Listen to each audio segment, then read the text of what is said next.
శివాజీ దెబ్బకి ఎలిమినేషన్ జోన్లో పడిపోయిన అమర్దీప్. అసలు విషయానికి వస్తే ఈ రోజు నామినేషన్ ప్రక్రియ మనందరం చూసుకుంటూ వచ్చేసాం. నామినేషన్స్ లో కంటెస్టెంట్స్ గొడవలు పడ్డం మనందరం చూస్తాం. కానీ తేజ, పల్లవి, ప్రశాంత్ ఈసారి నామినేషన్ లో అందరికీ నవ్వుల వర్షం కురిపించేశారని చెప్పుకోవచ్చు.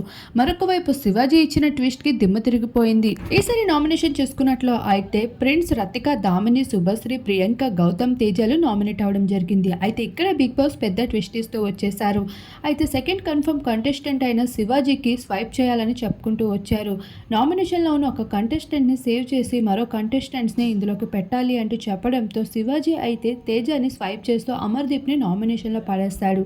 ఈ విషయంలో అమర్దీప్, గాలనే, శివాజీల మధ్యన పెద్ద గొడవే జరుగుతుంది. అయినా నేను చేసిందేమీ లేదు, బిగ్ బాస్ ఆదేశించాడు, నేను అది కార్యక్రమాలు పూర్తి చేశాను, నువ్వు నన్నేమనుకున్నా నేను ఇంకేం చేయలేను అమర్దీప్ అంటూ చెప్పుకుంటూ రావడం జరుగుతుంది. శివాజీ వల్ల ఈసారి నామినేషన్లో ఎలిమినేట్ అవ్వకుండా తేజ అయితే బ్రతికిపోయాడని చెప్పుకోవచ్చు. సకిల తర్వాత ఎక్కువగా ఎలిమినేట్ అయ్యే అవకాశాలు తేజకే కనిపిస్తున్నాయి. ఇప్పుడు తేజ లేకపోవడంతో దామిని అయితే హౌస్ నుండి వెళ్ళిపోవడం కన్ఫర్మ్.